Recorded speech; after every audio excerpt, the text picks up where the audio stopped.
And hello and welcome to Media Musings. I see we've got Amiga Nuts, we've got Linda in the chat, and we've got Critical Cripple. And of course, hello to anyone who's lurking or might be watching in the future. And, you know, as you can tell by my shirt, reading. I didn't even notice. Yeah, and of course, me shouting about it all the time. This is Lit Month on Media Musings because hello, Paul Camish. I think I pronounced it correctly this time. And I just realized I was still muted. Yeah. But, you know, in honor of Banned Book Week, every September on my channel is Lit Month. So, and this week we're talking about Ray Bradbury. And so do we want to begin with our favorite Ray Bradbury stories, or do we want to begin with one of the hot takes I alluded to? I don't even know how to pick what my favorite is. You don't read. Mine's easy because I'm boring. You're not boring. You don't read Ray Bradbury. You ingest him. His stuff. Which is why I haven't drink it really like wine or really good scotch. Yeah. It's not. See, that's my problem with Ray Bradbury, because that's my problem with books in general. If I find an author I really like, all I want to do is suck them up. Yeah, that sounds wrong, doesn't it? I know everything we say is going to sound wrong. Don't worry about it. Yeah. And there's a lot of books in the personal library that I've got, and a lot of them that I have not read because they're big long series of books, and if I start them, it will consume my life.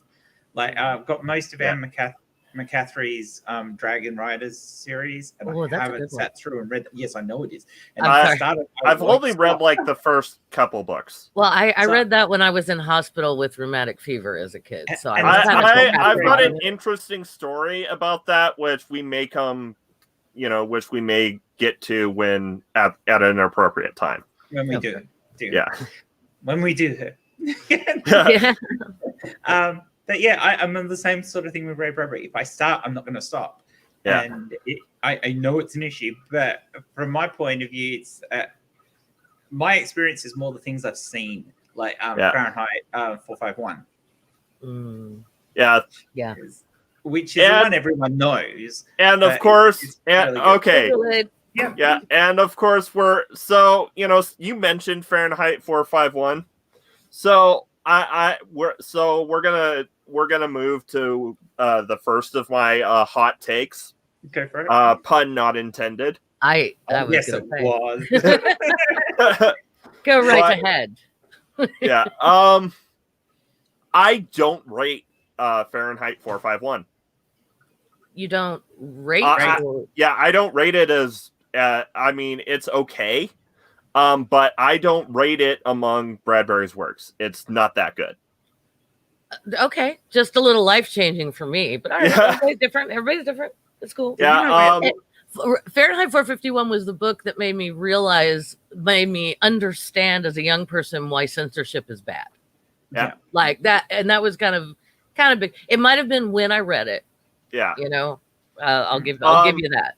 But the reason, so here's why I don't like Fahrenheit 451 is because Bradbury's style is not suited to longer stories.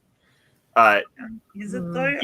His style very much is suited to the short story form, and Fahrenheit 451 drags on in the middle of quite a bit.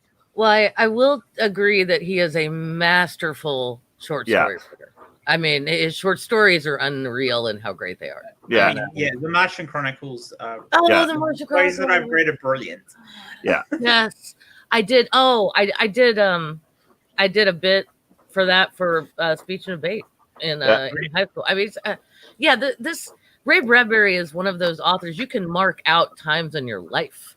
Yeah, with him. Like I remember reading Dandelion Wine, and I remember writing that quote about the boys of summer running down in my in this journal I was keeping that was just quotes from books I liked. Yeah. And for that book, it was like it seemed like I had 8 million from. It wasn't that many, of course, but I mean that's hyperbole, ladies and gentlemen. But this book right here is one of my all-time favorites, and the reason why I am obsessed with a certain type of sneaker, actually. Yeah, and though fun thing about Fahrenheit 451. Mm-hmm. Ray Bradbury didn't intend it to be anti-censorship. Oh, really? Yeah. Actually, he guessed. He sat in on a like an English class or a lecture or something as a guest, and the teacher was teaching, about Fahrenheit 451 and started talking about how it's all anti-censorship. And Ray Bradbury's like, no, I didn't write it about censorship. I wrote it about getting too involved with television. And the English teacher went turned to him and said, "You're wrong." This one with gratitude is for Don Congdon. I don't know who that is. That's cool. Yeah, you are absolutely right. He did. Yeah, he was afraid that. No, afraid is a weird term. He was concerned with our culture and where it was going and what TV, especially back then, because y'all, if you remember early TV, it was bad. Like, I mean, it wasn't. You didn't get. We didn't have what's that show my mom's obsessed with the like Edwardian period British aristocracy. Downton Abbey. Downton Abbey, yeah. It was not Downton Abbey time back in the day. All right, it was it was short stories done badly. That's what television was. Yeah, I mean the Twilight Zone was all right. Yeah, there are some good TV shows that from back then that are still around, but that's because they've passed through the filter of time. Yeah, exactly. And they I mean, like a good example of that is Doctor Who. Yeah. Something that was way back then and it's still alive now. But you compare the type of storytelling that was done. The storytelling changed with the times to improve as television went in. And it changed to the style that suited the people at the time. If you played Modern Who to somebody who'd only ever, or you do it now, you can do it now. Somebody who watches Modern Who now, whose experience of Doctor Who was Tom Baker and Peter Davidson or something like that. And they go, Modern Who's crap. You don't really get into the meat of the story. And it's true. It is very different, but it's a different style. It's a pace style that gets. Hey, Microraptor. And that comment is probably better suited to next week. Well, but, sure, yeah. And we can go there next week for sure. Yeah. But yeah, I will say Ray Bradbury did in fact write a story about censorship, and it is excellent. It is called The Exiles. Oh, The Exiles. And I know it was printed in the Illustrated Man. I think it was also printed in the Martian Chronicles. Oh, okay, then I've read it. I just don't remember. How do you compare his style from the Martian Chronicles with somebody like Isaac Asimov? Because Isaac Asimov wrote an awful lot of stories. Well, the big difference there is you've got a hard science fiction writer in Asimov, and Ray Bradbury was like, I don't want my characters to have to deal with pressure suits, so I'm just going to go ahead and put an atmosphere around Mars. I know there's not really one, but it's fiction. Damn it, deal with it. And I love that. Yeah, Radbury was Radbury. We'll call it hashtag Radbury. If he was a hot it couple with himself, he'd be Radbury. Yeah. But Bradbury was definitely more of a soft sci-fi author, and honestly, it worked a lot better. It worked really well for him, because he wasn't interested in the technical details. He was interested in, telling stories about humanity. Yeah, he was. For example, the foreword to this giant ass anthology that Junk Shop just handed me is entitled "Drunk and in Charge of a Bicycle." And he almost always wrote his own forewords to his own works, because, and that's one of the things, like the short one, the forward to I just had it in my hand. The forward to one of these things here is called "May I Die Before My Voices," and what he talks about in that forward, that was something that I really hit. It's one of the, honestly, Bradbury is one of the reasons I was a creative writing major in college and ended up getting an MFA. I mean, he was that influential. I mean, I was like, I want to do that. I want to be able to do that. I want to do for somebody else what Ray Bradbury did for me. And unfortunately, I'm just not that cool. But he said he would wake up every morning. I would disagree there, Julie. I think you are that cool. Say I'm quite cool, but I'm not going to say I'm Bradbury cool. Yeah, I did. I married a library. Thank you. That, yeah, that's fine. I'm okay with that. So the dying before my voices thing. So he said he would wake up in the morning and he would not hear as in mental illness here. Okay, let's be very clear. But he would hear dialogue in his head. And he'd hear a line in his head, and he'd sit down immediately. And he did all of his writing when he first woke up. And he's not the only author I've heard recommend doing this. But do what works for you. I mean, everybody's different. But he would go, right from waking up to writing down whatever he was thinking about that morning. And if he didn't get at least a paragraph or even part of a story or a plot, he at the very least would get a really good line. And he is like a master of just like the line I quoted about the boys of summer running, which is only part of a long sentence. His sentences stick with you.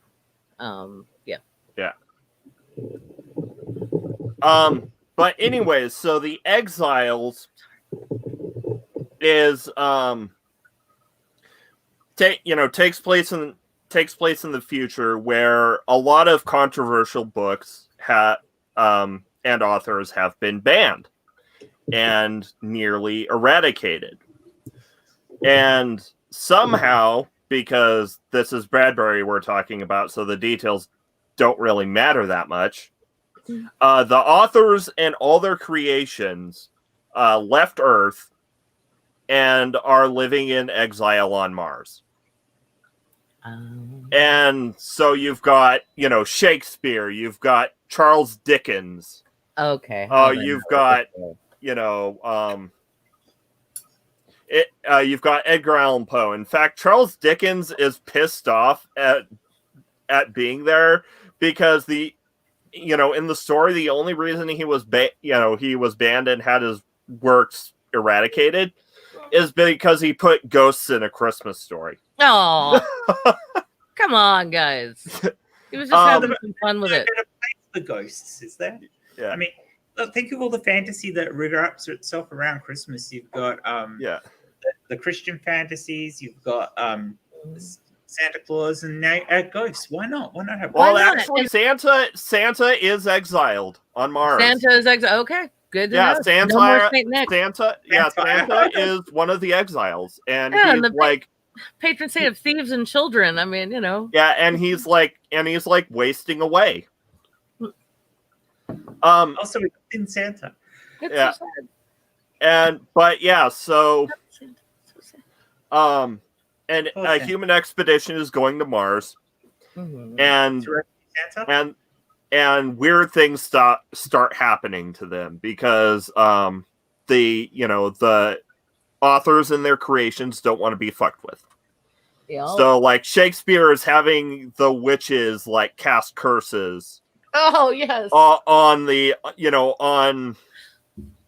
astronauts, and it ends with the captain having the last copies of these works burned, and the little colony that the exiles have built up on Mars crumbles away. Oh, it's gonna make me cry. All right. Yeah, I'll read it later. But yeah. And I mean later today. I know we've got it. I'll read it later today. But oh my gosh, that's gonna hurt. That's Oh, that's good. What kind of structure do you want to? Oh, a question I should have asked before we were live. This is Media Musings. We're freeform all the way. We're freeform. All right, if we're freeform, the Halloween tree. I reread this most Halloweens, and if I don't reread it, Junk Shop has a rare copy. It's hard to find now of the Halloween tree. This little animated movie that they made for kids, like back in the mid '80s or late '80s, and we watch that every Halloween. Yeah, like it's part of our. You should do a collection of readings from it on your. Yes, we should do a collection of readings from it on. I know a certain someone's channel. Like yes, someone is stroking their invisible beard. Okay, really. So I'm gonna watch this back later and go, don't do that. Why did you do that? Okay. Yeah. This one had a huge impact on me too. Was Hi Granny. Hey Granny was I Sing the Body Electric. If you it's just, and that's something else that the other thing I learned from Ray Bradbury is don't be afraid to use literary allusions, you know, and that's allusions with an A. And it's just referring to, sorry, my English teacher hat's going to totally come on. I can't stop it. So, I mean, sometimes his allusions are illusions. They are, sometimes. Nice one. But yeah, like I Sing the Body Electric is, that's to Walt Whitman, right? That's his line originally, isn't it? Yeah. Whitman? Or am I confusing? I think it's Walt Whitman. Somebody in the chat correct me if I'm wrong about that. Anyway, so he takes this great line from a great American poet, and pretty sure, and he uses it as the start. And one of the stories in here is about an electric grandmother. And and so she's this man who has a couple of children. I'm sorry, guys. It's been a long time, so I might get some of the smaller details incorrect. I believe he's a widower, and in the story, and he has some children, and he needs help.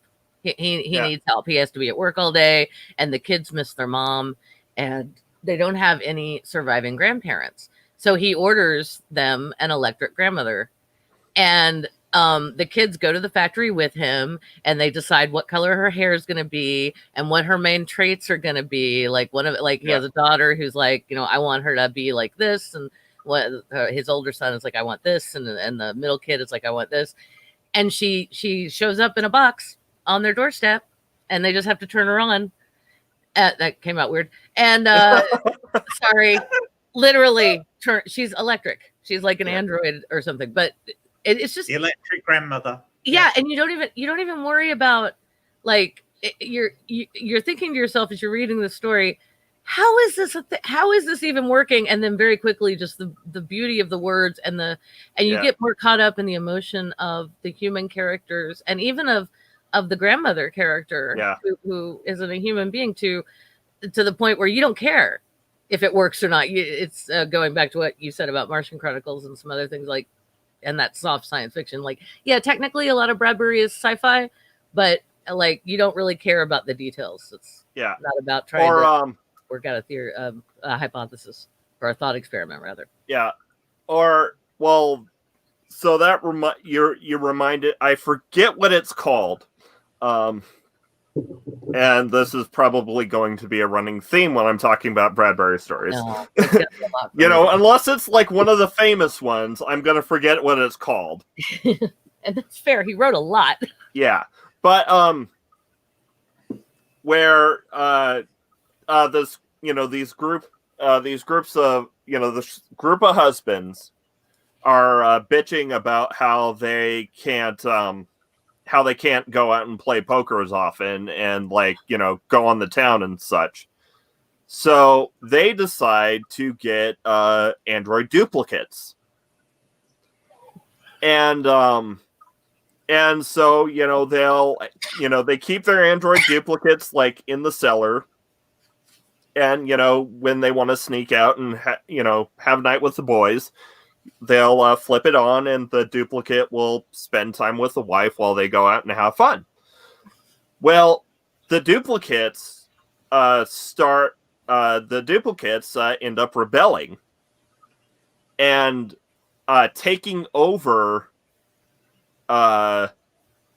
their lives because they decided, they became aware, they decided they liked the life that they were living, and they didn't want to spend days just locked up in a box. Yeah, because who would really? Yeah. Well, maybe there's somebody out there who's like, that's my jam, but I mean, most people no. Yeah. Bad. Go on.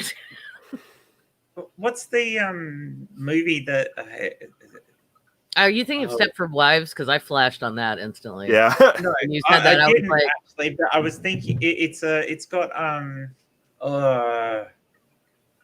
Gordon Bennett. I hate it when I can't even remember an actor's name. And hello, Sammy Jenkins. And hello, goodbye, Granny. Die Hard. Yeah. Bruce Willis in it. Okay, yeah. And they've got in the world they're in, they've got all these replicant bodies, and people are basically living lives through their replicant bodies rather than actually. Yes, no, yeah. I can't remember what the movie's called, but I can't think of it either. But I know what you're talking about. As you were describing that story ring, I'm thinking, oh, they have borrowed so much from that story to put in this movie. So, guys, so much. You read enough Ray Bradbury, and you're gonna realize that everyone since Bradbury has stolen from Bradbury, and I don't think he'd mind. I was thinking there's a British TV show that it's actually based off something made in France, I think. Humans.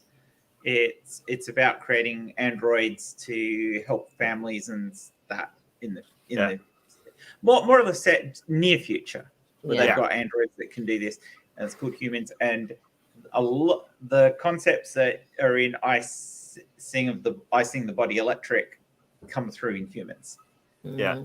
So, and well, a lot of a big theme in Bradbury's works is how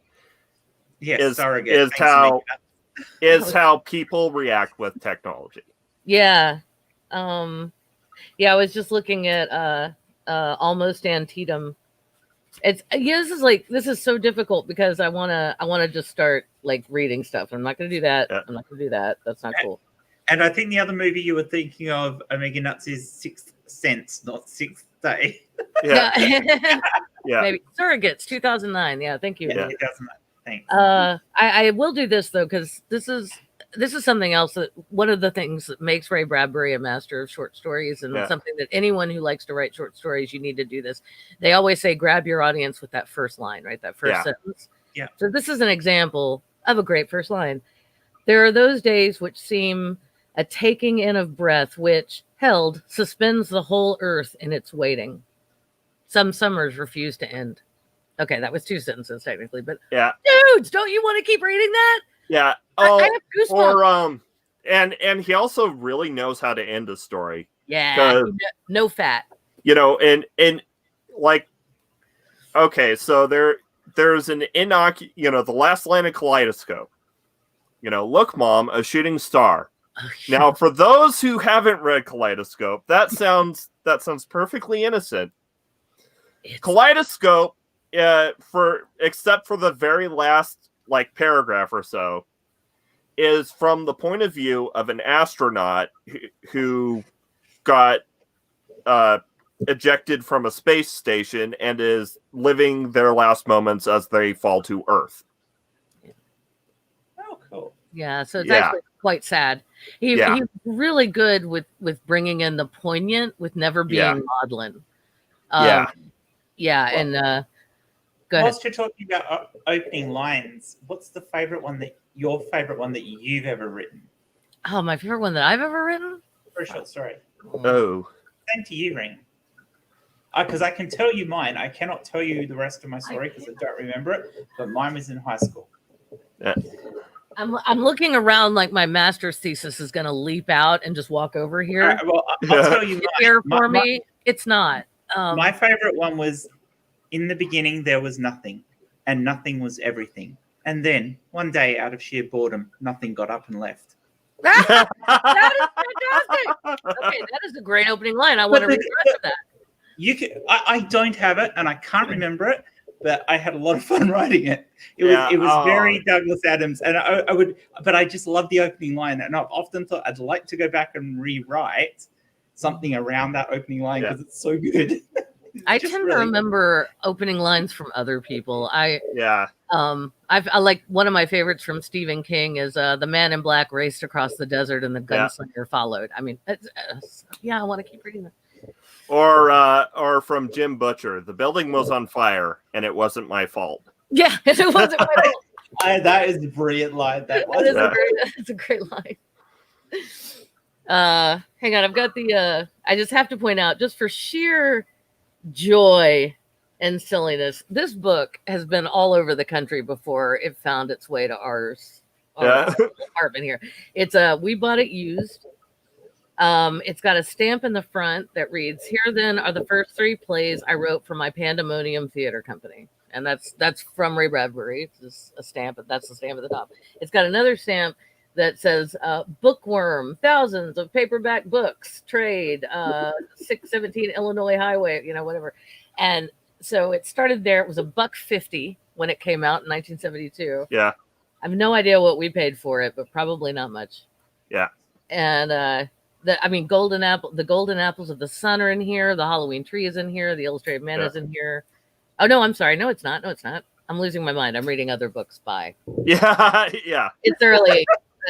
No, so this has The Wonderful Ice Cream Suit, which is, if you have not read or at least seen the movie adaptation, isn't bad. Actually, it's pretty good. But the Wonderful Ice Cream Suit is fantastic, and it's a joyful story. It's a play, and then right under that you've got The Veldt, which is one of the scariest freaking things I've ever read, and that mood it creates with. And you know what? The best. Okay, so another thing about I'm gonna rag on Fahrenheit 451 again, because even though Bradbury considered Fahrenheit 451 an anti-TV story, the better anti-TV story that he wrote was The Veldt. Yeah, I can see that, because it's essentially children who become so enamored. They have this nursery that creates a virtual kind of, they can basically program it to do anything. What's like a holodeck or something. Yeah. I'm pretty sure. Yeah. Basically, they got the idea for holodeck for the holodeck. Yeah. But it's so creepy because they start to value their imaginary world in there much higher than they value their parents, which in a way is their parents' fault, because they kind of stick them in there and then go off and do their own thing a lot. Yeah. And you're right. That could be a great anti-TV, or even like anti-computer gaming, or something that takes you out of your interpersonal relationships to the point where you turn on those relationships. I don't want to ruin anything if nobody's read The Veldt, but also it's been out since the 70s, so you should have read it by now. Well, actually, unless the Bradbury novel, unless the Bradbury novel that you learned in high school was Fahrenheit 451, you probably read it in high school, because the other main Bradbury collection that's taught in high schools is The Illustrated Man, and The Veldt is in The Illustrated Man. Yeah, and it's a spooky, it's freaking scary. It's scary because these children just don't. I used to say this thing before it was obviously it's hard to escape religious or religiously loaded language in our culture, but I used to say, children aren't born with souls, they grow them. And what I really meant by that was, thank you. What I really meant by that was empathy. Like kids don't have empathy when they're it's me. It's even like been studied by psychologists. It's part of our survival. Like we're very concerned with ourselves and the people keeping us alive, right? And that's it. And then it expands. And then we make friends and we start to learn how to empathize with other people. What's really creepy about The Veldt is this brother and sister have the most dysfunctional relationship. they like each other, and they like this world they've created, and they don't bond naturally with anything else. Yeah. I realize I'm taking notes. Yeah. No, it's just that as we've been talking, and since I told you what my personal favorite starting line from something I wrote myself is, my brain's been going, oh, I've just had an idea. When this stream ends, I'm going to have to talk to Julie about this because I have got an absolutely cool idea. Yeah. But yeah, because the Velt is, they start caring more about their, holodeck playroom than their own family, and the parents decide, okay, we need to take a break from technology, at the behest of the psychologist, and then decision is too late. Go ahead. Yeah, and then they take the and so the kids ask for like one last session in their holodeck, and the thing is, part of what's concerning the father figure is that the simulation has gotten a lot less whimsical. It's gone are the fairy tale stories of Robin Hood and and magic dragons and mythical kingdoms under the sea. No, now it's been kind of stuck on this African savanna. Yeah, and which is why it's called the Velt. Yeah, and there are these lions that are always prowling around and or eating prey, and you just feel like, well, we'll get there. Spoilers, but yeah. But they'll and like the blood on the lion's mouth. That's a very strong image from the Velt. And Ring is absolutely right. If you didn't read Fahrenheit 451 for school, you probably read the Velt at some point for school, whether you remember, because for some of us that was a while ago. But it just, and they become it's so creepy, and of course as children they can't think ahead, right? They don't have a concept of, well, all they know is that mom and dad are trying to take away their favorite thing. The thing that they end up, it turns out they love more than their parents. And so the kids have found a way to get around the safety protocols, because there are safety protocols in this nursery or this playroom. And so that they can't, do anything. Like if they fly with Peter Pan, they're not going to like fall and hurt themselves or whatever. Would be an example. I don't think they actually do that, but that would be an example. But, or if you want to have a pirate adventure. Yeah. Not really get hit by cannon, not fire. Pirate adventure. Yeah.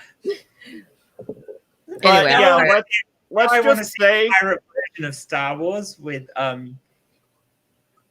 somebody talking pirate talk as Yoda. I was going to try and do it, and I just realized I have absolutely no chance of doing that. Yeah. But a lot of the times, Ray Bradbury's assessment of humans' interaction with technology is negative. Yeah. He was a bit of an old school guy. Yeah. Oh yeah. Though there is like, well, he was born in 1920, so that's but there is kind of a flip side to that, because he also he also really celebrates fantasy and whimsy. Like for instance, another side of the Velt would be I think it's either R is for Rocket or the Rocket, where this old, this poor junkyard owner buys an old rocket and fixes it up for his kids so that his kids can have a chance to see the stars. Oh. And basically what, like, you know, it follows him, and he's being berated by his wife for being a fool and blowing all this money on this old piece of junk rocket that'll never fly. And then he takes her onto the rocket, and he goes and he does all the little things that makes it simulate a trip through the solar system. And she's like, okay, I saw, and the story ends with her is like, okay, I see why you did this. Yeah. And it's one of the few ones that actually ends happy. Mm-hmm. Yeah, one of the few. Oh, he rewrote Hemingway's death, which was kind of fun. Oh, yeah. You remember that? That's in Yeah, I can't remember again. I think it's in I Said Goodbye to Patrick. Huh? Yeah, it's in that book. It's the Kilimanjaro device. The Kilimanjaro device. Yeah, that's it. So he and it's just one of the greatest endings while we're talking about Bradbury endings that he does so well. And this guy just basically says, you know what? Hang on. Look up at you. I have to look at the source or I'm gonna mess this up. I'll give you a topic. No, I'm not. Hurry up. Yeah. Oh, talk. You can. Well, you know, it takes a while before it's revealed that it is Ernest Hemingway, that it's the character. Yeah, it's just, in fact. Yeah. Oh, I'm sorry, I cut you off, Jen. In fact, you know better than me. If you don't know about stuff about Hemingway, like the fact that he liked to be called Papa by everybody, like it's not it sounds creepy now, of course, but not in a creepy way. It's like everybody called him that. Yeah. Like his friends and shit called him that. Yeah, it's like, hey, Pops. Yeah, but so if you don't know that, then you know, you could read this story and not know, and it would still be interesting. It would still be an interesting story, but you wouldn't get that moment that everybody who ever read Hemingway gets when you're like, oh, yeah, that is better. So talking about, you know, Ray Bradbury rewriting things. Another of my hot takes is Ray Bradbury did The Telltale Heart better than Edgar Allan Poe. Oh. Hang on. Give me 2 seconds and then we're gonna go there. This is yeah. I braked the car and sat there in the front seat. Papa, I said. He came over and stood near the door. Do I know you? No, but I know you. And that's the moment. Like, it's like just really, that's the moment for me when I was like, oh shit. Because if you don't know, I'm sure you do, but if you don't know, you know, Hemingway quite famously committed suicide in a rather violent manner, which was consistent with his personality. Basically, when life stopped being fun, when he was getting older and having more and more physical discomforts and things, one day he was like, all right, I'm done. And yeah. Didn't he also have he knew he had the start of Alzheimer's as well? Have the sort of I don't know for sure. I just know that he definitely was suffering. I think he had cirrhosis. He had multiple issues. And welcome back, Granny. Basically, he decided that he didn't want to suffer. Yeah. To be quite honest, the way he killed himself was pretty horrific. So he probably did suffer. So. Yeah, he probably did, and it's and I can't blame him. No, I'm not going to read this except just to say, dialogue so good. Last line, by God, said the old man toward the end. You know, I think we're flying. And I'll just leave you with that. Read the story; it's really good. Yeah, I that line has been reused in a lot of things. But So, anyways, you took issue with me saying that he did Telltale Heart better than Edgar Allan Poe. All right, I'm sorry. I did for a second because my hardcore Edgar Allan Poe loyalty put my back up. Like, like, what? What are you saying? But, tell me which story you're referring to with Bradbury. I am referring to The Fruit at the Bottom of the Barrel. Oh, that sounds really familiar. Do you know? So So this man snaps, and well, I kind of gave it away. It's basically Ray Bradbury redoing the Telltale Heart. Mm-hmm. So this guy snaps and strangles this other guy to death. Ooh. And then he becomes obsessed with getting rid of all evidence. So he starts polishing everything in the house to get rid of his fingerprints. And so when the cops show up in the morning, they find him in the attic polishing the fruit in the attic. Oh my God. Yeah, Yeah.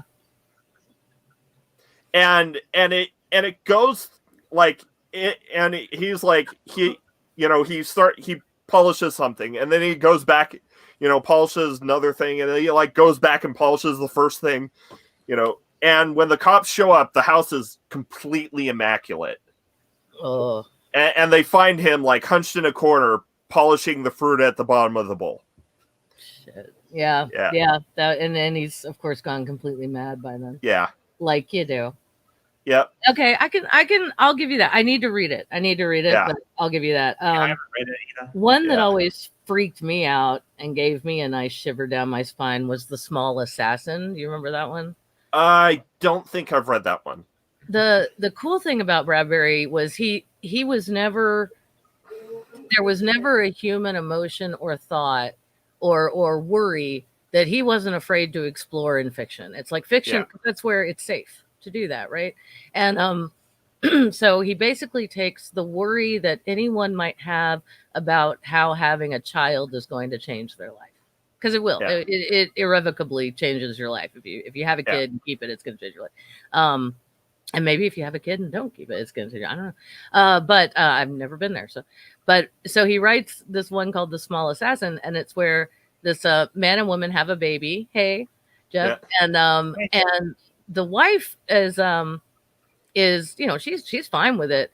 The husband and Ray Bradbury, a lot of his stories are the POV is if there are adults in there, it might be a husband, or if there are children, it's going to be like a boy, and that's fine. I mean, he was writing what he knew, but so this one is from the husband's point of view, and he is just instantly distrustful of his own child, of his infant child. Like he just the kid scares him, and he knows it's silly, and he keeps trying to. He's like, this isn't rational. This is stupid, and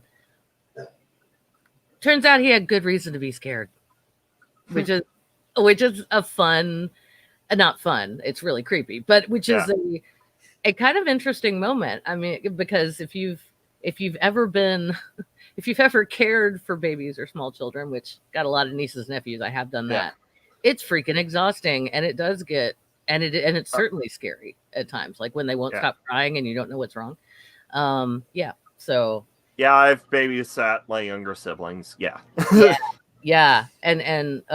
it's so easy to mess up. So, and this is one of his lesser known stories. I'd say a good balance of his approach to technology and his approach to celebrating human imagination is The Flying Machine. Oh, yeah. Go ahead. Yeah. So I get that Julie's read it. Yeah, I have. Yeah, I have. I'm just now. So it takes place in ancient China, and the emperor's out in a stroll in his garden, and this man lands in his garden in this flying machine, and he talks to the emperor, is like, imagine all the great things that imagine how beautiful this, how wonderful it is to be able to fly above the clouds, to see all the earth laid out before you, and selling the wonder of discovery of this flying machine. And the emperor realizes that if people know how if the designs of this flying machine get out, then people would be able to drop stones and bombs on his fortresses and his buildings. So the emperor, sadly, he does regret that he has to do this, but he has the inventor burned to death and the flying machine destroyed. Yep. Which, yeah, and it's interesting. That's fascinating too, because because you got to think about that man's station. Like, if he hadn't been the emperor, if he'd just been some farmer, that story would have gone in a totally different direction. But that's somebody who has to think about things like national security. But there's two ways that can go as well. Yeah, as the emperor, you could go, well, if I have this technology first, I can defeat all my enemies. True. Which is actually probably more the way that humanity would go. Yeah. Which is also a point that Ray Bradbury is trying to make. Yeah. And I think the arms race certainly showed that. Yeah, so he was taking the approach of perhaps this is how we should have done it. We should have looked at it and said, oh my God, this is dangerous. Let's not do it. Yeah, like H-bombs.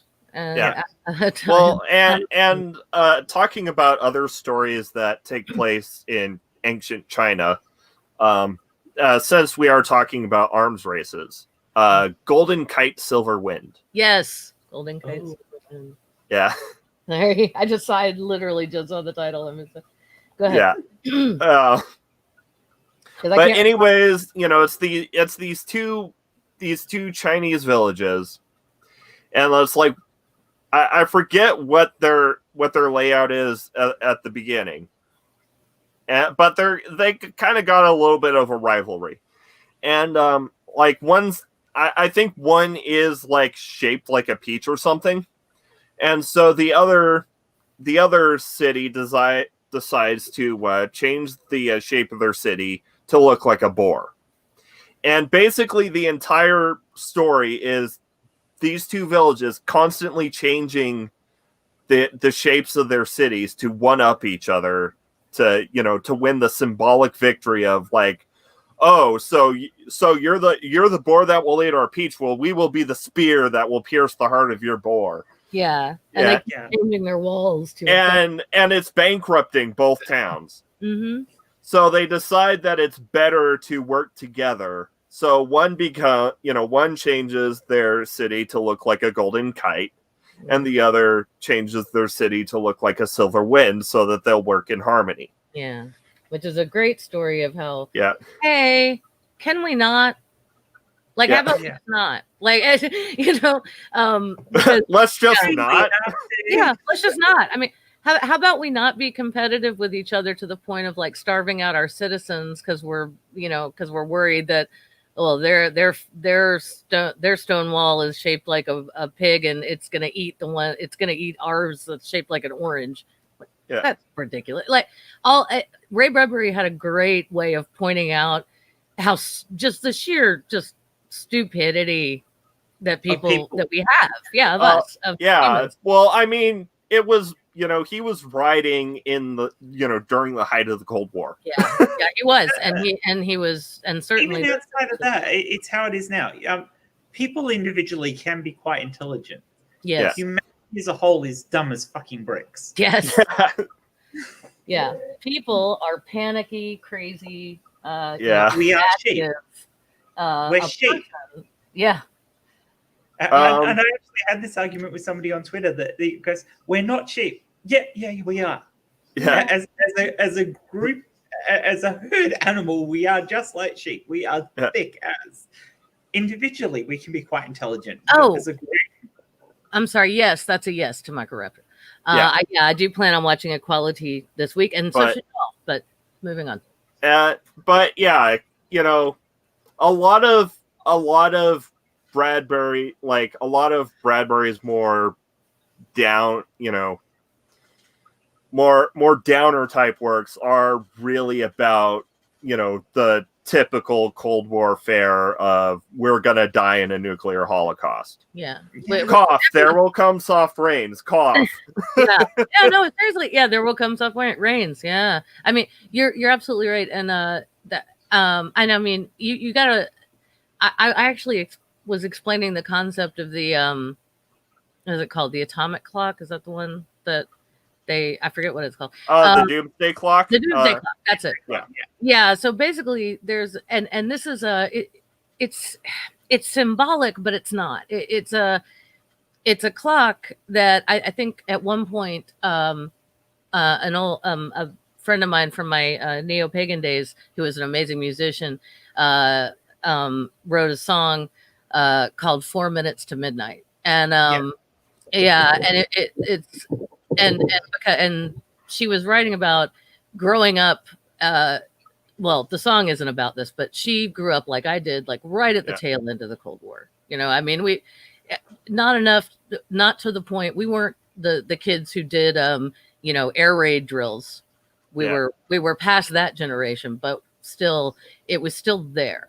But the USSR was still a major power, a major world power, and we were still kind of there in it with Gorbachev and Reagan and everything. Yeah. And that fear was very much there, and that's what I reckoned would happen when I was a kid. I just, it's almost like you couldn't see a way around it. Actually, Iron Maiden also has a song about that called 2 Minutes to Midnight. 2 minutes to me, yeah. You realize the consensus at the start of this year is that we are now currently 100 seconds from midnight. Oh, yeah. By the way, shit's bad, y'all. Yeah. Basically what they do is... And that was before COVID. Yeah. That was before COVID. Never mind. It's probably COVID. So what's it going to be when they come to January this year and they start talking about and they reset? I don't know. Climate changes and they reset the clock. We could be looking at 60 seconds to midnight. We could be looking at Okay, so every year in January, as Jim was saying, these scientists and they basically get a consensus of like, okay, how fucked are we essentially? Sorry, like how close to something, to some really bad, like earth-shattering, civilization ending, whatever are we? Yeah. And and occasionally they'll update it if something really big happens. Right. Yeah. Like during the Cuban Missile Crisis, they updated it to be like a minute from midnight or something like that. Yeah, and they don't do this lightly. They're not trying to panic anyone, but it's a good. They're trying to do. Even though it's kind of an imaginary metric, they do base it on actual metrics. And so they're basically saying, hey, everybody pay attention. This is important. All right. So, went off on a tangent. So it was 2 minutes to midnight in 2018. It was 2.5 in 2017. It was 3 minutes in 2015, 5 minutes in 2012, and 6 minutes in 2010. So in 10 years, we've gone from 6 minutes to midnight to 100 seconds to midnight. And if we are not 60 seconds from midnight in mid-January next year, I will be absolutely amazed given what 2020 has brought. Yeah. Oh, and I just want to say that musician I cited, just because she is a musician and nobody's playing gigs right now and she's doing concerts online, is S.J. Tucker. That is S.J. Tucker. I thought you were going to say Tucker for a second. I was going to check her out. It's horrible. She's amazing. And talking. So we're gonna transition a bit. Mm-hmm. From talking about Doomsday on to talking about another big theme of Bradbury in his depiction of Mars. Ooh, because Mars holds an interesting place in Bradbury's canon. It's often it's like almost a trope with him. It's often depicted as either a place of refuge or as some kind of leper colony. Mm-hmm. Like for instance, in The Exiles, it's both technically a refuge and a leper colony. And I forget the name of the story. Hold on. Are you thinking of the one where the guy and this woman are the only two people left on Mars? No. Okay. There's a reason. There's a reason I'm using this story to transition from Doomsday. Fair. Sorry. Who are you It's transitioning to? Are you going to be Superman next, or? so. Anyways, it's a Sorry. so Mars in this story starts out as essentially Liberia 2.0. Oh, In that, all the African Americans are living on Mars, and they have their own, nice little colony there. And then they get the news that the white men are coming from Earth. there goes the neighborhood. So they decide that they're gonna do what they're gonna do unto them what was done unto the they are going to do unto the white men what the white men had did unto them. Mm-hmm. And they start setting up separate seating in the theaters and saying no white signs with like no whites in their restaurants, and basically getting ready to do an anti-Jim Crow. Mm-hmm. Or a reverse Jim Crow. Yeah. And then the rocket from Earth lands, and it's full of haggard refugees because we had blown ourselves up in a nuclear holocaust, and this was the last vestiges of Earth. And upon seeing the state of the refugees and hearing how they're all that's left, they destroyed themselves, and their repentance for what they did. It ends with them going to undo all that they had been ready to do and basically work towards a better future. Yeah, that's a really beautiful story, and it's because and this is something else that Ray Bradbury wasn't afraid to do. He writes Chinese characters really well. He writes Latinx characters really well.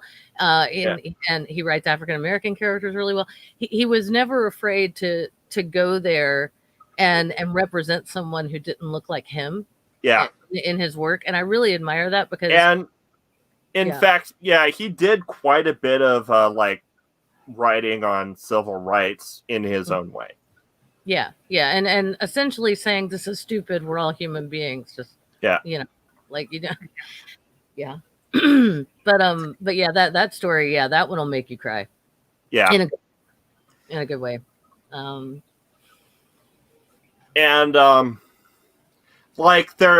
There's another one where Mars is literally a leper colony, and so you gotta say leprechaun for a second. Yeah. Mars. Where you've got these lepers and other people with terminal illnesses, living out their last days on Mars. And then this guy lands, and he's a psychic. He's a psionic. He has the ability to manifest your fantasies, what you want to experience. And the the lepers on Mars basically get into a fight over who gets to spend time with this psionic that can make their day just a little better, and eventually the psionic ends up getting murdered. Yeah, it's that almost reminiscent of that scene in Jesus Christ Superstar where there's just too many people for him to heal, and they end up just almost pulling him apart. It's like, no, can't. Yeah. Except they actually kind of do. So yeah, there's that. Yeah, we will, and that's one of those other things is it's just taking taking a thought experiment to its extreme. If you were this desperate and these were your resources, what would you do? How would this happen? And he's a freaking master at it. it's like Frost and Fire, I think it is. Where they're on the planet and they only like have 6 days to live. Oh, like everyone goes through their entire lives in like 6 days. Oh, okay. I think I know which one you're talking about. Yeah, I remember reading that. Keep going. going. It's like Ice and Fire or Frost and Fire or something like that. What was the and Touched with Fire? He definitely had a fire motif at some point. Yeah. Gosh, there's one called so there's so many we could talk about. This is hard. But or like on the civil rights writing, it does another story came to mind. I forget what it's called. But basically the protagonist is a terrible, horrible racist. And what ends up happening is he ends up getting tattooed and like basically he gets caught like after a lynching or something. I forget the exact circumstances, but after doing something completely heinous, if I remember correctly. And what happens is they end up tattooing him like black, and it turns him into a black man. And essentially his punishment is to live in the Jim Crow South, because it takes place in the Jim Crow South, is to live as he had treated others. Yeah. And I'm actually looking at the Big Black and White Game right now, which is another one that deals very much with race in America. Around that time. He was very, and that's yet another. God, I'm just going to end up just talking about how much I love this man that I never met. Yeah. How can you not look at that face? Yeah. And those glasses. Anyway. But yeah, he had a lot of social concerns, and racial harmony was definitely one, and the civil rights movement was definitely one of the. And then he also, the way he wrote about children, he had this way of accessing his own childhood memories in a way that even if you didn't really grow up, like I grew up, kind of like it was a small town, so we kind of did the whole play outside until the street lights come on thing. And I have a few, kind of idyllic summers like that, but we were still kind of. But I was also growing up at a time when, the divorce rate hit 50%. A lot of kids were latchkey, and that was just, that's just how it was. You came home, you went indoors, you locked the door, you waited for mom and dad to get home from work and stuff. So, it was this fascinating thing for me where I would read. I'm sorry, I keep coming back to Dandelion Wine in my head, but like I would read any of his work involving summertime and children. He writes children really well. Stephen King is good at this too. Yeah, so he doesn't write down to them. He writes them like they're real human beings. The loss of just last sentence. The loss of childhood is a big theme. Like for instance, and also this is also featured in the Illustrated Man, because almost every title I remember the title to is in the Illustrated Man. Fair.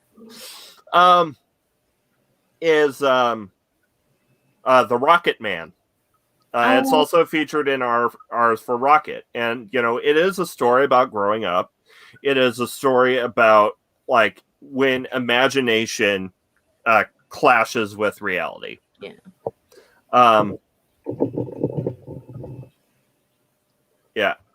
Like Stranger Things, which borrowed a lot from King. Absolutely, yeah. Like Stranger Things, yeah, absolutely. I think that's part of why I loved that so much. Honestly, I see Stranger Things too, though, isn't it? Because I'm Eldritch horror as well.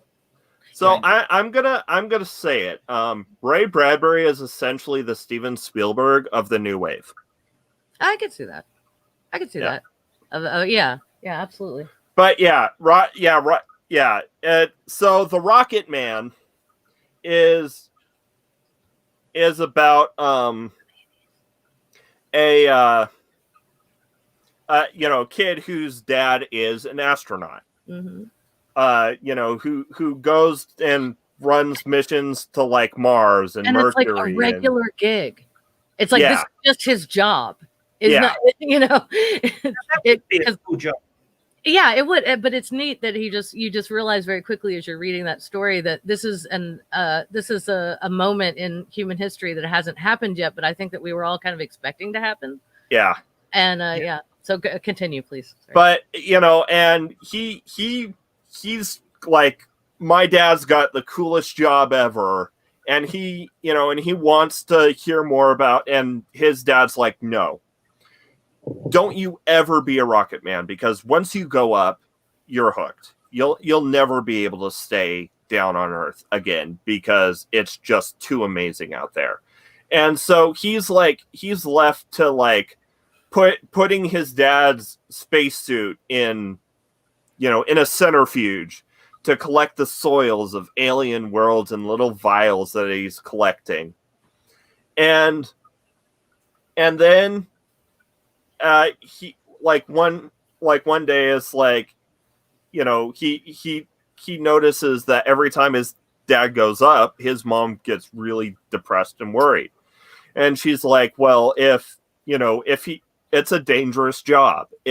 If he crashes on the moon, I won't be able to look at the moon without thinking about it, without thinking about the accident, and I won't ever be able to see the moon again. Mm-hmm. If he crashes on Mars, I won't be able to look up into the sky and see, and I won't be able to stand to look up into the, sky when Mars is visible. Mm-hmm. And then the navigation goes off and the rocket flies into the sun. And the story ends with the mom and the kid unable to stand walking out during the daytime because they, every glance at the sun will remind them that his dad isn't going to be around anymore, and the son took his dad from him. And there's a desperate grief in that he's also really good at doing.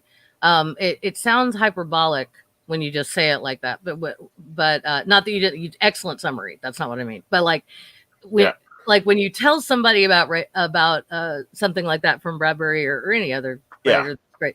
It's like, it sounds hyperbolic, but no, really, like, think about the most important person in the world to you, and their job is so dangerous that every time they go to work, they might not come back. Yeah. And that would create so much anxiety and so much stress. And then in the end, the irony of, well, now we can't go out during the day. Yeah. That's just too much. I can't, like my, an example would be, you never say to my mom, I don't know what I'd do without you, because that is literally the last thing my mother said to her mother before her mother died suddenly of a heart attack, and she can't bear it. Like, she will stop you like mid sentence. They do never say that to me. Yeah. And like, but anyway, so like there are things there are sort of, I don't want to say tokens, because that makes them sound not important. Totems, maybe, of grief for individual people. There are things that we associate with a person, and if it's someone we've lost, we can't really think about those things without thinking about that painful memory. And so if you think about it like that, this kind of symbology, it makes sense. Yeah. Yeah, it would. Yeah, Microraptor's right about that. Yeah, so I will say in the Rocket Man, it's less exploring space and more ferrying stuff around. Yeah. Yeah, he's essentially a courier. He just does it in space. Yeah. Or like... the or like a member of the Merchant Marines. Yeah, I mean, it's like that's what's kind of crazy and awesome about it is the banality of his job. This would have been, I don't know when he wrote that one, honestly. He was Hold on. He was born in what, 1924? 1920. 1920, pardon me. Yeah, I think you said that earlier. Yeah, so he was born in 1920 and he started writing pretty young. So I don't know if it was pre-Star Trek or not. I'd have to check the dates. I think Ring is looking it up right now. Yeah, I'm looking it up. Fantastic. Now, something else I want to point out for those of you, if there are younger people. Okay, so the Rocket Man. This is the proper size for a paperback. It's meant to fit in your pocket. Yeah. So the Rocket Man, the story. What is this shit? Okay, I'm sorry. Please continue. That was sorry. That was me bitching about. Yeah. Crazy. So the Rocket Man, the story. It was first published in March of 1951. It was pre-Star Trek. Yeah. Cool. Which makes sense because you think of some of the concepts that come through in Star Trek. And, I mean, they're borrowed from earlier ideas. Oh, yeah. And I mean, Gene Roddenberry was a visionary, but I'm sure I'd be shocked if he didn't read Bradbury. I would be shocked because there's so much. I mean, we can't. Somebody emailed his wife. Yeah. Wait, is she still with us? No, I thought she died last year. She did. So Microraptor, fun story about the Rocket Man and me, and Elton John. so there is an Elton John song called Rocket Man. Mm-hmm. The thing is, I know that it isn't about the Rocket Man short story, but every time I listen to Rocket Man by Elton John, I can't help but feel that it's the Rocket Man from the dad's perspective. Me too. Too. Because it's that same thing. It's like, it's just his job. Yeah. It's just his job, but it's also got this grandiose theater of space surrounding. Yeah. Which is certainly a theme you see in Star Trek. It's our job, but the space. Yeah. It's like, I grow plants in 0G. What? It's my job. Like this is, it's so middle class at that moment. So another similarity is at least especially with the original series is touching on the idea of day, in the original series of Star Trek, you couldn't get 3 episodes passed without the crew encountering some kind of space god. Oh yeah, for sure. And and I think Julie's probably on the same track as I am. Yep. And also in the Illustrated Man. I thought you said crack then. Also in the Illustrated Man, there's this short story by Ray Bradbury, probably one of the best stories about Jesus ever written, called The Man. Oh yeah. I don't think I've read this one. You haven't read The Man. Wait, which anthology is it in? It's in the Illustrated Man. I think it's in a few others. Okay, well then I know I've read it. I just don't remember. All right. Yeah, so please continue. So basically, there's this space crew, this exploration ship lands on this planet, and there's this guy here, there's this guy that's performing all these kind of miracles, and the captain's like, he's just another spacefarer with his hyper science, and he's being a total skeptic, right? And it turns out that that the man is basically like Jesus, but for this world. Mm-hmm. Which is very similar to an original series Star Wars episode set in a parallel ancient Rome on a different but yeah.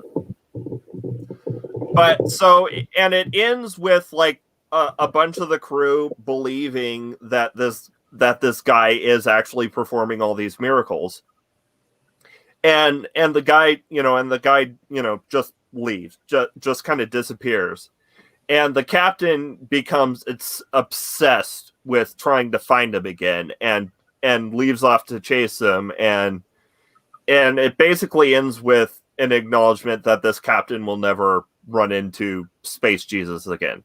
Yeah, because it's Space Jesus. Yeah. No, but and sorry, my glasses were so crooked I was having trouble seeing because they were out. Anyway. No, yeah, I don't remember the man. That's so weird. I don't, and but I do remember the Star Trek episode, and Ahura saying because they kept referring to the sun, Yeah. and so Kirk was like, oh, they're sun worshippers or whatever, and then or at the last scene in that's the one where they found the Earth. It was like Earth, but it was in our time frame, but in our time, but of course they're set in the future. So they found this other world that's like Earth. Was like Earth, but this planet was going through its own like kind of ancient Roman period. Well, except that it was in the set in the 20th century. Yeah. So it was for the Star Trek characters for sure. I don't know what timeline that planet. No, it was because the planet was time in the 20th century, but they still had coliseums and they were still having people kill each other. They didn't have any tech. No, I think you're thinking of possibly a different episode, because I've seen the episode Jen is talking about. Yeah, because the one I'm talking about, they didn't have any tech or anything. Yeah, but there was one, the one with the famous kiss. If that's the one you're thinking of, Jen, that one they did, and they very much were. No, the one Jen's talking about is, no, is the the is the one with Apollo. Yeah, I'm just being a dick at this point. I'm sorry. It is the crew winds up on this Earth where it's like, or this world where it's like 20th century technology, but everything is ancient Roman and kind of super fascist. Oh yeah, okay. And it ends with like Kirk having to duel someone to the death in the Coliseum. Yeah, nice. And now we know where Joss Whedon got that episode of Firefly from. Yeah. Yeah. It all goes together. Everybody borrows. I thought that was the one where they ended up they think they're moving on to worshipping the sun, as in the sun in the sky, because it's sort of Egyptian Roman thing. Well, they kept saying that, and then Uhura drops the knowledge bomb in the very last scene, the one in the episode I'm talking about. I don't know if this is the same one where she says, Captain, they weren't talking about the sun in the sky, they were talking about the Son of God. And it's like boom, credits. Yeah. It was a weird moment. Yeah, well, and Kirk just looks kind of like they had and no, actually Kirk has the last line, because he says so they had Rome and Christ. And he just looks kind of skeptical and weirded out. Yeah. The episode is called Bread and Circuses. Bread and Circuses. They find the wreckage of the SS Beagle with no survivors. That's right. To find a disabled set. Yeah, you're right. It is an entirely different. Yeah. But also, I think at least in the earlier seasons, like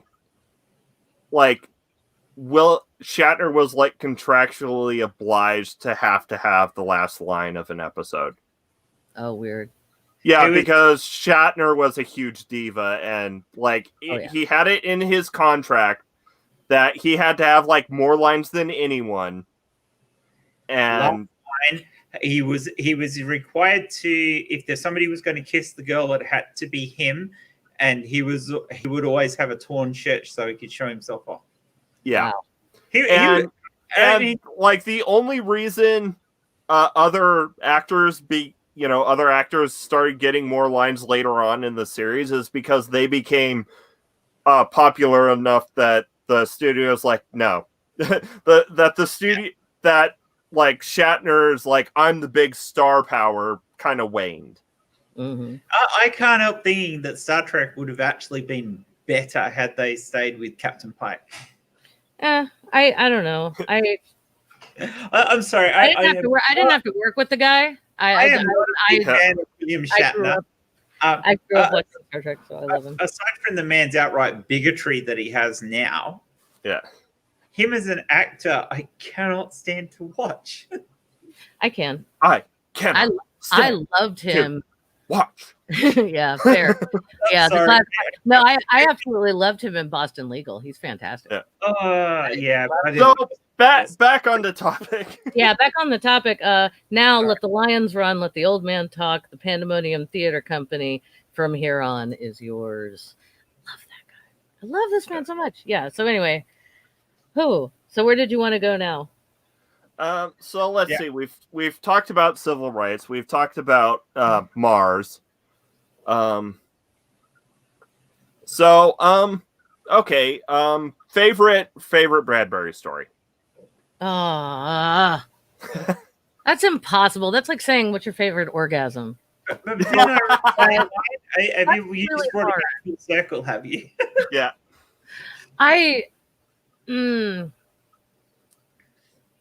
There's this now. If I can't remember the title of it, is it really my favorite? That's an important question. Well, but I mean, there's one in I Sing. I think it's in I Sing the Body Electric. Because I remember reading it to a guy in the hospital, and that was the anthology I took with. I think it's in there. But there's this really great one, and I think this touched me on kind of a. I over-identified a wee bit because I was sick a lot as a kid. I had rheumatic fever, I had scarlet fever, I had everything. I caught everything, so I read a lot. There was a big chunk of my childhood was being like stuck in my bed reading, and or in the hospital reading. And so there's this one where a kid is really sick, and it's fall, it's autumn. A good orgasm is my favorite one too. Yeah. Right. Like a good orgasm. Yeah. But the kid has he's desperate because it's October, it's getting closer to Halloween, and he's so afraid he's not going to be well by Halloween, and he's not going to be able to be out with his friends on Halloween, which if you're a kid, I mean, that's a travesty.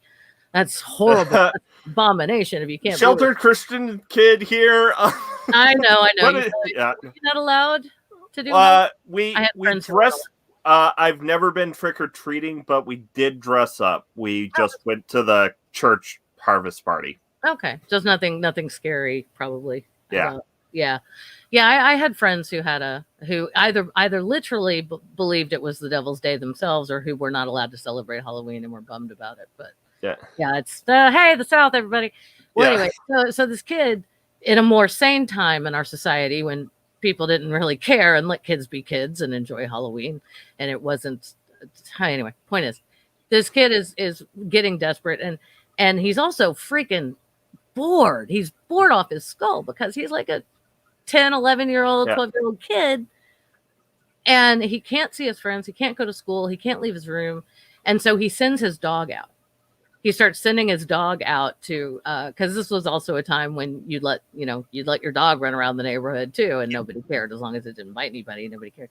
And so then the dog would come back, and the kid would put his hands in the dog's fur, and he'd smell him, and he'd find an acorn or whatever, something in the dog's fur, and it's like the dog would bring autumn into the kid's room at night, and then the kid could dream about running around with his friends and being out.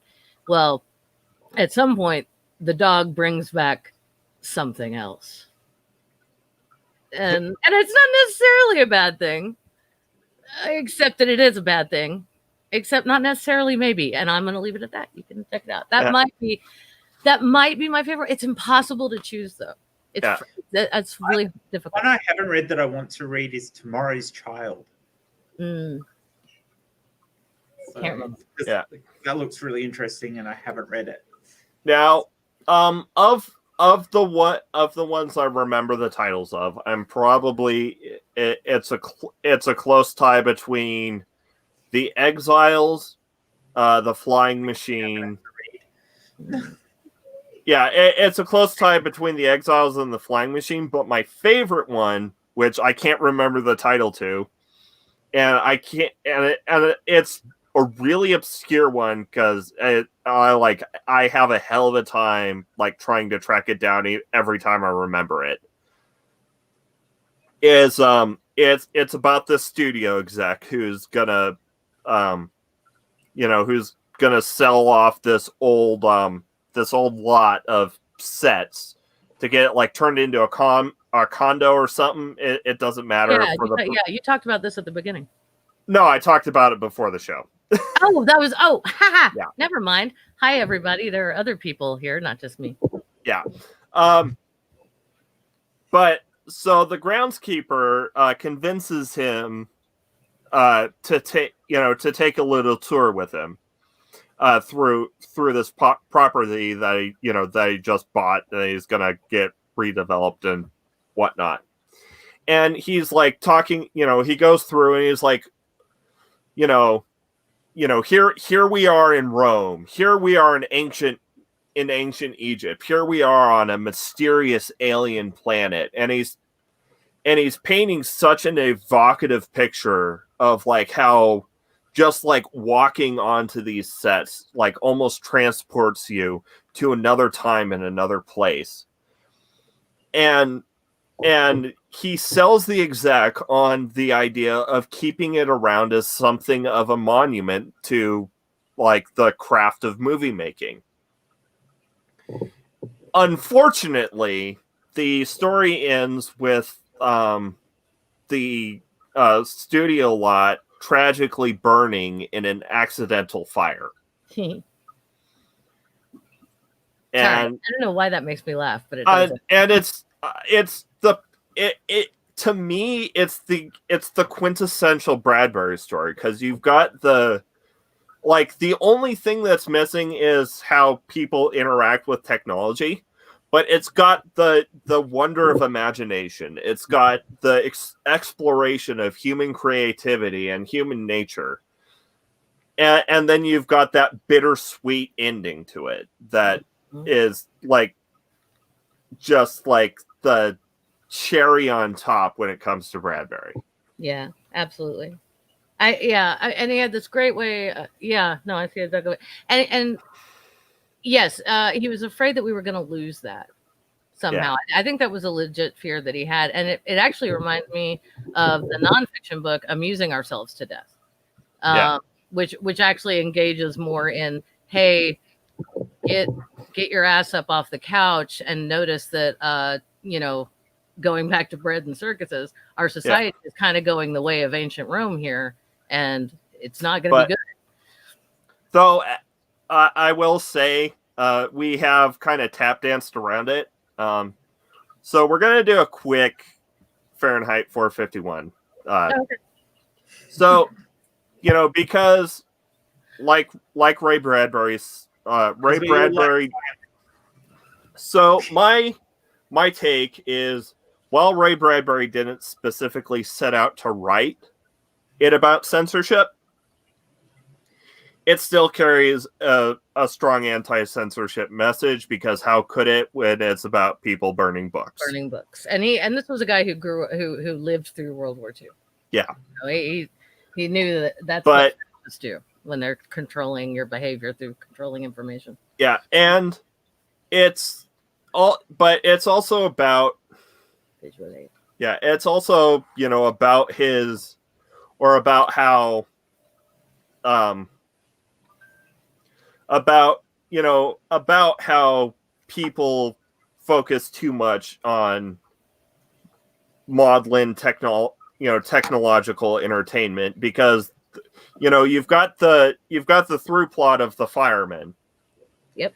And then you have this side plot where his wife is getting all obsessed about these like interactive soap operas that they're having, that she's having on her interactive wall. Isn't it The Family? Isn't that what they watch? It's called The Family. Or Yeah. Is that, yeah. Yeah. Possibly. Yeah. I don't remember the details. I've got it in my hands. I'll find out. Go ahead. Yeah. But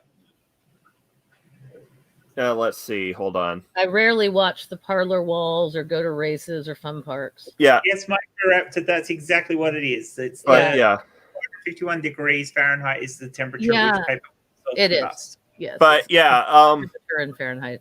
Laura, yes, I love Bradbury short stories, which is actually why I rate his anthologies a lot higher than Fahrenheit 451. Mm-hmm. But yeah, I rate, The Martian Chronicles, which is technically classed as a novel, but it's written more like an anthology. Yeah, because each chapter is kind of about different people. Well, there's some, Martian Chronicles, Illustrated Man, they both have kind of a through plot, but they're really more a collection of short stories. And Ray Bradbury is a master of the short story. In my opinion, when he wrote Fahrenheit 451, he stretched himself a bit too thin. It probably could have worked better as a short story or two. Hey, Sandy. Hey. Oh yeah, but that was. Oh, I'm sorry. Anti-colonialism too. Oh yeah, a thing he hits on a lot because he was worried that we were going to go out and conquer our solar system, and if we did find other intelligent life at some point, that we do to them what we've always done, what conquering. Yeah, I think it's called the floating globes or something. Yeah, the one with the Venetians. It's the one. It's the one on Mars where we find floating light beings on Mars. Oh yeah. The one on Venus is where it's constantly raining and everybody it's like a shipwreck and they're trying to get back to a city before they go insane, and most of them end up going insane and dying. Yep. And that's a really good. Because it's like that colonialism thing of us with space is really a fearful thing if you look at it from the point of view that our universe is 13.8 billion years old, but will likely survive for close to 1 trillion years. So we are right at the very beginning. We are most likely one of the first advanced life forms in this universe. And if we get off this world and can get out there in the rest of this galaxy, we will dominate it and stop any other life from evolving. That's what we do. Sorry. Yeah, I'm worried about that myself. But I've got a quintessential bit if you want to go back to. Okay, yeah, go ahead. Thank you. So again, this is back to Bradbury's theme on entertainment technology and how it's not necessarily good for us because it takes us out of the real world and out of our real relationships. So he said, one time as a child in a power failure, his mother had found and lit a last candle, and there had been a brief hour of rediscovery, of such illumination that space lost its vast dimension and drew comfortable around them. And they, mother and son, alone, transformed, hoping that the power might not come back on again too soon. Yeah. And, Yeah, love that. Yeah, book burning is most devastating because of the loss of knowledge that goes with it, some of which has been lost forever. Yeah. And once again... Look at the Library of Alexandria. Oh, Laura's bringing up a sound of thunder. Oh, a sound of thunder. Oh, yeah. Where we get the term butterfly effect from. And a not so great movie. A terrible movie. God, that movie was terrible. Do not listen to me, screenwriters. If you're, and I know you're watching, all of you, every screenwriter in the world is watching right now. Never adapt Bradbury poorly, because nerd culture is a thing, and we will destroy you by voting with our wallets. In which Paramount have the rights to do the Martian Chronicles, as in the entire book set, and looking at making a series of them. Okay, I am cautiously optimistic. Or We're I'm talking optimistically stressed about that. It's like open the door, close the door, open the door a little. Yeah, Yeah. I can't see it going anywhere good with Paramount. Yeah, Mhm. but hold on. So, for us, for the talk about book burning, I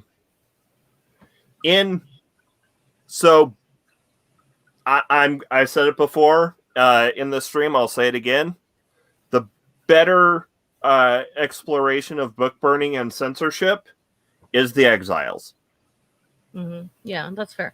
But I think but Fahrenheit 451. I mean, because of the title, because of the content, I think we're just always. I mean, I don't think it's unfair.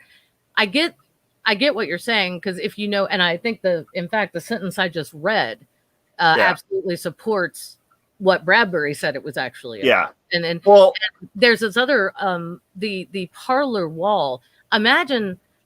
If you guys remember that movie a few years ago, it was so freaking creepy. And I can't think of the title of it, but a guy figured out how to essentially hack into people's minds and basically like make them as puppets. And there were anyway, it's not important. But so the parlor wall situation. Yeah. They don't call it watching TV. They call it watching the parlor wall, because if y'all remember, parlor was the word for the living room before undertakers and funeral homes started doing their thing, and then it became the living room instead of the parlor, because we didn't have our dead out in the front room. Yeah, and and the thing is, if I remember right, the wife gets so involved in her interactive soap operas where they actually give out scripts that she wants to basically turn like expand her their parlor wall and turn it into like a room like the Veld. Like absolutely. In the Veld. She barely speaks to her husband. She drinks cocktails with her friends all the time and watches The Family, and that's all she does. And then I forget I don't think it was her, I think it was another woman that was there, makes this offhand comment of, I insisted, cesarean section. Who wants to go to all that trouble just for a baby? And I'm like, what you think that's the hard part? Bitch. Yeah. Like, but it's a terrible, that line is.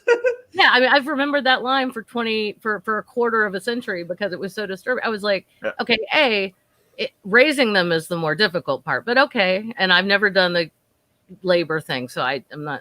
But like that she could just flippantly say, no, I insisted on having a cesarean section because anything else would be too much trouble. I just wanted them to knock me out. And I'm like, okay, that's weird. But it was showing that value system of everything is convenient, everything is quick, everything is easy, and no one has an inner life, and no one is they aren't living their lives. They're just kind of there being entertained. Yeah. And so do we have anything we want to say about A Sound of Thunder? Because that is one of the more famous Bradbury stories. A Sound of Thunder, I think, inspired one of my favorite lines in the Jerusalem graphic novels, where he talks about time travelers hide in alleys, afraid to move, afraid to touch anything, like they might step on a butterfly. And I was like, ding, ding, ding, nice.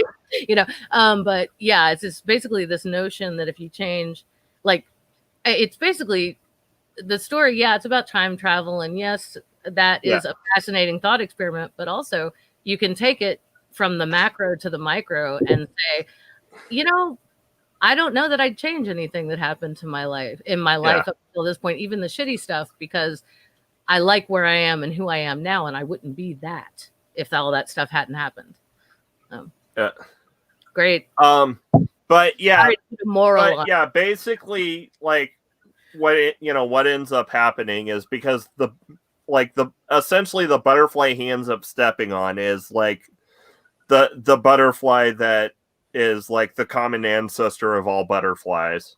Mhm. It's that particular butterfly. So humanity lacks something beautiful in the world. So when he gets back, everything is terrible and fascist. Even the language, he comes back and it's gone from his government has changed. It's fascist, like you said. The language has changed, and that's the really creepy. That was the part that really freaked me out. And the guide is like, okay, if you screwed something up, I'm going to kill you. And then it ends with the sound of thunder that's the last thing that he hears. Yeah. And you know what? He deserved it because he stepped off the path. Yeah.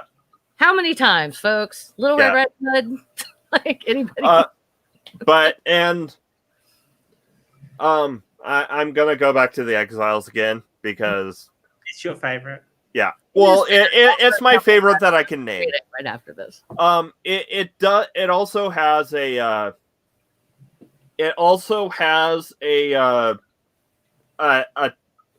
Like the one downside of it is it does have like a tint of like of a kind of shut up snowflake attitude about it. So yeah, I mean, nope, I haven't read it, so I shouldn't comment. But honestly, like my I do have to get that warning out for those who are going, who are going to read it or thinking about reading it, which you should read it. But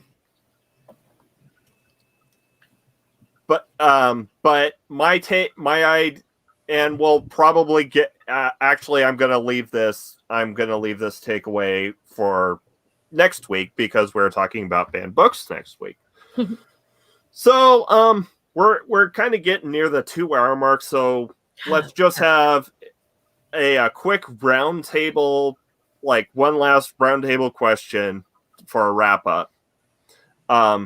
What would your ideal film adaptation of a Bradbury story be? Oh, that's not a quick answer. That's we're talking actors. We're talking. I would love a live action a Halloween Tree if they did it right. If they did it right, if they stuck with the material and they got great actors, and that's okay. That's my short answer version of that. Jen, if Paramount do the Martian Chronicles right, they will probably fulfill what I'd like to see, but I don't think they're going to. I worry about that myself. Yes. And okay. Here's mine, and it will probably destroy your emotions. No, it's so early for that. Okay. Yeah. There Will Come Soft Rains, done as a Pixar short. Dude. Oh my god. Oh. Okay. Yeah. No. Just no. Okay, if you could see the little mushroom clouds going up pupils right now. That's sad. Okay, and on that horrifying note. Yeah, on that horrifying note, let's move on to shilling. Yeah, I gotta get out of here. What you doing, Jilly? Yeah, I got a thing Tuesday. I got a thing at 2. I got Wine and Reason at its regular time, 2 p.m. Central. I got a bonus 5:30 Wine and Reason. If hopefully I'll do it either way, but hopefully my friend Drew will be able to hang out, and we're gonna talk about misconceptions about social safety nets in the U.S. We kind of have this culture where it's like if you're poor, it's your fault. So we wanted to talk about that, and then also patrons only thing at 1:00. Sansi, you need to rectify this. Rectify it. You have to fix this now. If I were to recommend a specific collection, I'd say The Illustrated Man, because all the ones that I can remember, all the good ones that I can remember the title of, seem to be in the Illustrated That's Man. a great one. Yeah, get a copy of the Illustrated. I'll give you one. I've probably got two. I, Yeah. although I like the look of all the stories that I haven't read out of I Sing the Body Electric, which is why I might start with that. I love that one. To That's catch up, such a good because collection. But really- yeah, Illustrated Man, R is for Rocket, Golden Apples of the Sun, The Martian Chronicles. There are a lot of good collections out there. And honestly, you can probably track down like singular short stories as well, but it might be a bit more difficult. Mhm. Okay, I'm on a 15-minute clock here to yield the computer. So let's finish the shilling. I just saw something in the chat that needed to be rectified. No, absolutely. And Santi, 1 o'clock brunch with patrons is happening. Okay, that's it. Yeah. Okay. Jen? There'll be another That's News to Me during the week, and one again next weekend. I'm thinking because I'm not sure that there's a Friday night six pack this week, so there may be That's News to Me on Friday night, filling in for Friday night six pack as well. And hopefully, if I get a chance, I might actually have a pre-recorded video out this week, because I've got a little short idea sticking in my head and I want to get it done. So aside from that, not much else apart from all the normals. Yeah. And of course, as usual, on Saturday I have secular D&D with Julie and Hissy and Santi the Sane and Linda from A Bit of Tea and Danish. And next Sunday, to wrap up Lit Month. Well, pseudo wrap up Lit Month, because there is an extra topic. Because we had an extra one last week. Yeah. Because next week is actually Banned Book Week, we will be doing the Banned Book Week special to close off Lit Month.